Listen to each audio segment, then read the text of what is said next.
Olá, caros alunos do oitavo ano, professor Evandro. Nós vamos falar hoje sobre os continentes e os oceanos, né?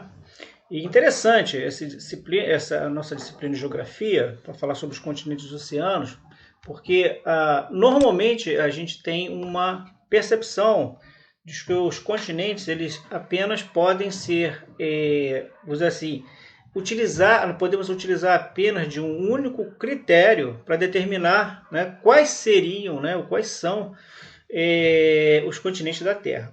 Então a gente vai descobrir na aula de hoje, né, não somente que existe mais de um critério, como também vamos falar um pouco sobre a questão da localização, né, os mares, né, e os oceanos que cobrem toda essa massa, né, que está acima do nível dos oceanos.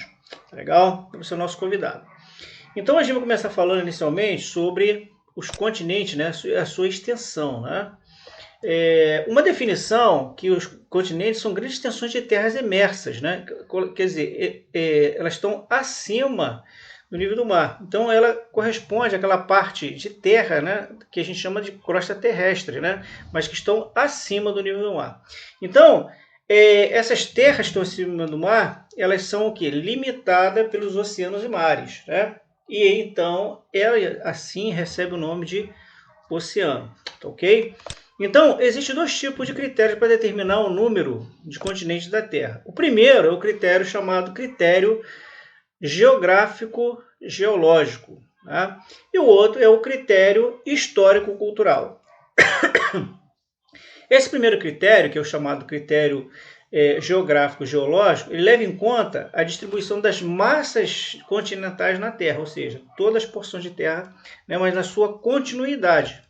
Então, nesse caso, o que temos então? Nós temos a Euroáfrica Asiática, porque elas são ligadas, o continente americano também, que todo ele, né, tem na sua extensão, ele é completamente ligado, a Oceania e a Antártida, ou Antártica, que é a mesma coisa, que fica no hemisfério sul. Então, olha só, se nós observarmos essa imagem aqui, nós vamos perceber que a porção de terras emersas da Europa, por exemplo, nada mais é do que um prolongamento natural, né? Ou seja, uma península, quer dizer, uma extensão, né? Um prolongamento em direção ao mar ou oceano, de quê? Das terras da Ásia, né? Então, por isso que a gente fala Euroasiática ou simplesmente Eurásia, né? Lembrando sempre que península corresponde como se fosse uma extensão de terra em direção ao mar ou ao oceano. É como se fosse, por exemplo, uma prancha, né? Um trampolim onde tem uma piscina e ele se estende, né, para dentro, né, da piscina. É basicamente essa a ideia. Tá ok? Então a gente tem aqui, ó, o continente americano, que é toda essa porção aqui, né, contínua. O continente aqui africano, né, ele tem essa ligação aqui diretamente com a Europa e a Ásia. Então aqui seria um único continente. Aqui o continente da Oceania, né, e aqui mais ao sul, então a gente tem o continente antártico, né? Ok? Então, o que acontece? No passado, né, tempos atrás, né, tempo geológico, né, a África e a Ásia eram unidas pelo chamado Istmo, né, de Suez. Né? Sempre lembrando que a palavra istmo ela tem um significado. Como a gente pode observar aí, ele é uma estreita faixa de terra situada entre dois mares. Tá legal? Então, o que a gente tem ali? Essa faixa de terra, né, esse istmo, né, de Suez, ele fica situado entre o Egito e a Arábia, ou seja, entre a África e a Ásia, né?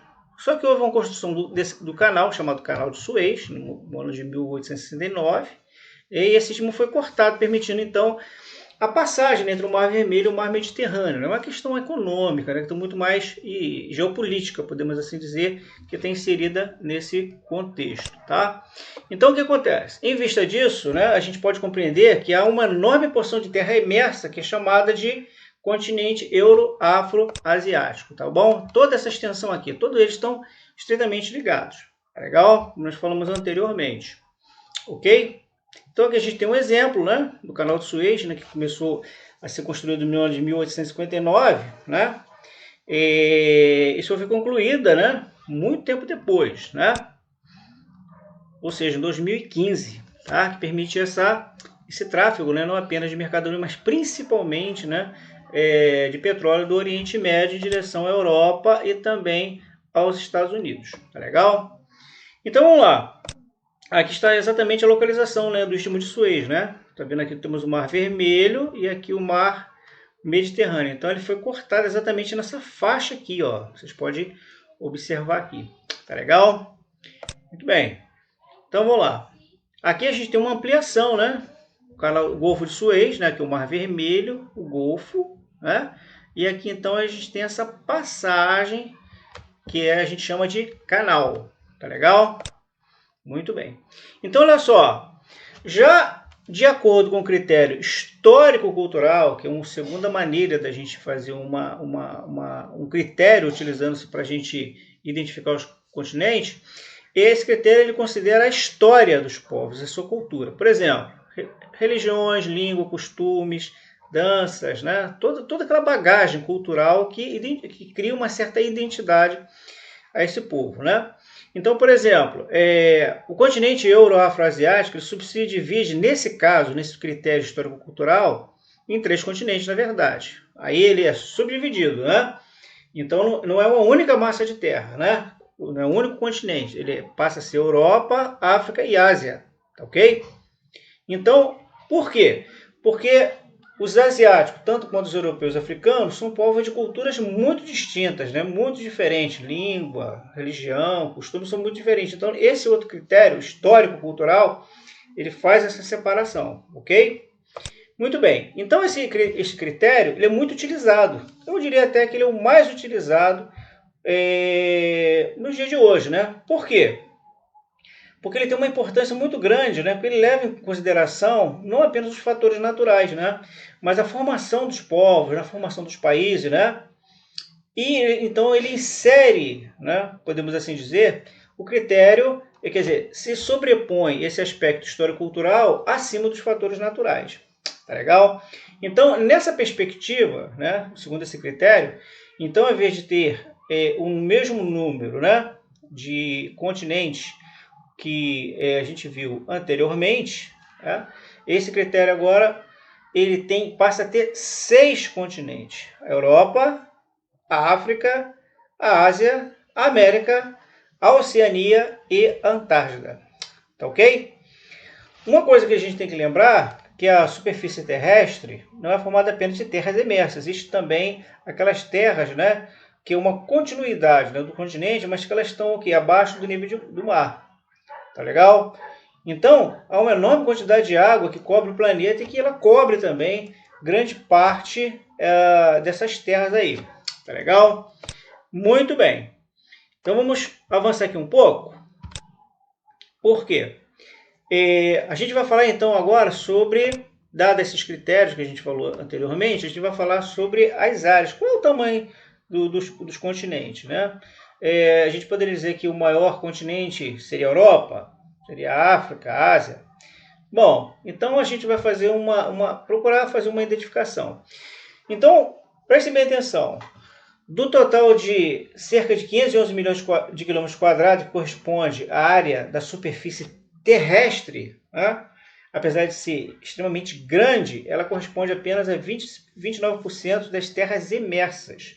Então, quando a gente olha o nosso planeta, né, por exemplo, uma vista aérea, né, do espaço, a gente percebe, né, que a Terra ela é muito mais coberta de água do que de terra. Não chega nem a 30%, né, os continentes, né, essas terras imersas, né, que isso inclui, claro, né, os continentes, arquipélagos, as ilhas e etc., né, porque estão acima do nível do mar. Todo o restante, ou seja, 71%, é ocupado pelos oceanos e mares, né? Então, há, na verdade, apenas um oceano e, ao longo da história, porções ou parte deles receberam nomes específicos, né? Claro que alguns têm algumas características de salinização maior, uma cor diferente, né? Por causa de vários fatores, né? Aquáticos, etc. Mas, na verdade, é uma água só, né? Uma água salgada apenas, né? Mas que elas, ao longo da história, né? Fatores históricos, sobretudo, eles foram recebendo diferentes denominações. Então aqui a gente tem uma representação das áreas de terras imersas, né, e águas em relação ao total do globo. Então a gente vê, por exemplo, aqui, né, que a diferença é extremamente considerável, né? Então a gente tem aqui, ó, considerando, né, o nosso planeta, 29% são de terras emersas, né, que corresponde aos continentes, e 71% são águas. Tá legal? Então a gente percebe que essa massa líquida, né, isto é, os oceanos, mares, né, rios, ele ocupa a maior parte da superfície terrestre, né? É uma porção muito grande. Há quem diga, por exemplo, que o nosso planeta não deveria se chamar planeta Terra, mas planeta Água, né? Dada essa grande quantidade líquida aí dos oceanos, dos mares. Então, olha só, agora, logo aqui abaixo, o que a gente pode perceber? A gente percebe agora, nas tabelas 1 e 2 que a gente vai apresentar para vocês a seguir, que as áreas do continente dos oceanos, né, respectivamente, eles têm dimensões, né, ele tem uma área, né, em quilômetros quadrados extremamente, não diria diferente, né, mas eles têm as suas próprias, as suas próprias dimensões. Então, o que seria o maior continente? Seria o continente asiático, né, com 45 milhões 74.481 quilômetros quadrados, né? Seguido da América, com 42 milhões 192.781. Em seguida, né, vem a África, tá? Que tem 30.218.362, né? Seguido da Antártida ou Antártica, não faz a menor diferença. É um continente extremamente grande também, né? Maior até que a Europa, vocês têm uma ideia, né? Às vezes os diferentes mapas que nós utilizamos, eles podem dar uma impressão, né, que a Europa é muito maior, né, do que, por exemplo, a Antártida, né? Às vezes até isso causa uma certa estranheza na maioria dos alunos, né? Mas a gente, quando for falar de cartografia, a gente vai então poder então explicar com mais propriedade para vocês, tá legal? Logo depois da Antártida, né, que tem 14 milhões de quilômetros quadrados, a gente vem o quê? A Europa, né, que tem 10.365.387 quilômetros, ok? Em seguida vem a Oceania, que é o menor, né, é o filhotinho, né, ele tem 8.528.382 quilômetros, totalizando todos os continentes, terras emersas, 150.377.393 quilômetros quadrados. Lembrando que esse quilômetros quadrados é diferente de extensão, né? Que é como se fosse uma linha reta. Nesse caso, são quilômetros quadrados, como a gente pode observar nessa tabela aqui. Tá legal? A outra tabela que eu quero apresentar para vocês corresponde à tabela 2. Ela corresponde às áreas dos oceanos, né? Que são agora, né, claro, muito maiores, né, do que as áreas de terras emersas, né? Então aqui à esquerda a gente tem a lista, né, dos oceanos, né? Oceano Pacífico, Atlântico, Índico, Glacial, Ártico. E à direita a gente tem o quê? A área correspondente aos oceanos. O maior oceano é o Pacífico, né? Ele tem 179.650.000 quilômetros quadrados. Ele é de longe, né, muito maior do que o Oceano Atlântico, que é praticamente quase o dobro, né, que tem 92.040.000 quilômetros quadrados. Em seguida vem o Índico, né, que banha 3 continentes, né, com 74.900.000 quilômetros quadrados. E por último, o Oceano Glacial Ártico. Quero chamar a atenção de vocês, né, que alguns mapas, né, por um erro cartográfico, eles aparecem com Mar Ártico. Não é Mar Ártico, né? É Oceano Glacial Ártico, que tem 14.060.000 quilômetros quadrados, totalizando 360.650.000 quilômetros quadrados. Ok? Lembrando que as áreas do continente, né, elas incluem não apenas as terras emersas, né, estão as massas continentais, podemos assim dizer, tanto quanto as ilhas, né, que estão no seu entorno, que compreende a área do continente. Tá legal? E aqui, para finalizar, nós temos o que? A figura 5, né, que é a área dos oceanos em relação às massas líquidas do oceano e ao globo terrestre. Então, o que a gente tem aqui? Por exemplo, nós temos aqui em porcentagem, ó, nessa vértice aqui, 0, 20, 40, 60, 80 e 100%. E aqui a gente tem o que? A gente tem as massas, né? As massas líquidas oceanas, que são essas aqui, vamos chamar de, poderia ser o que? Cor de pele, de carne, né?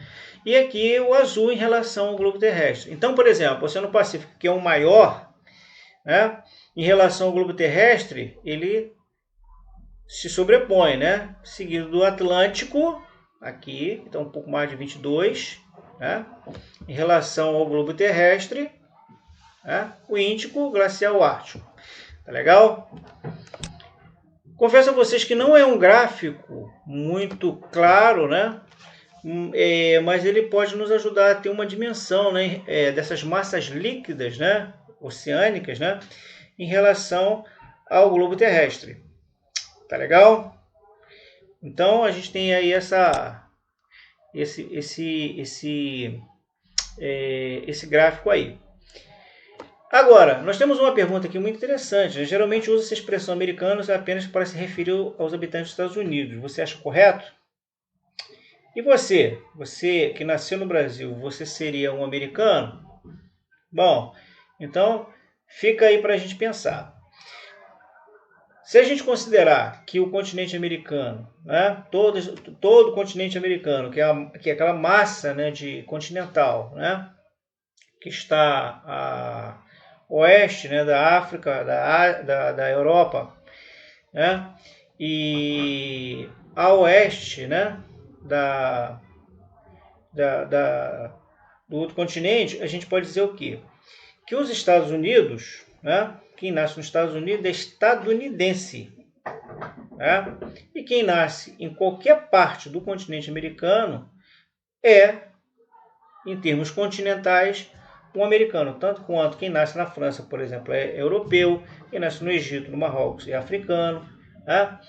Quem nasce, por exemplo, na Rússia é asiático. Né? Quanto quem nasce na China também é asiático. Quem nasce no Japão é asiático também. Tá legal, gente? Então ficamos por aqui. Espero que tenham gostado.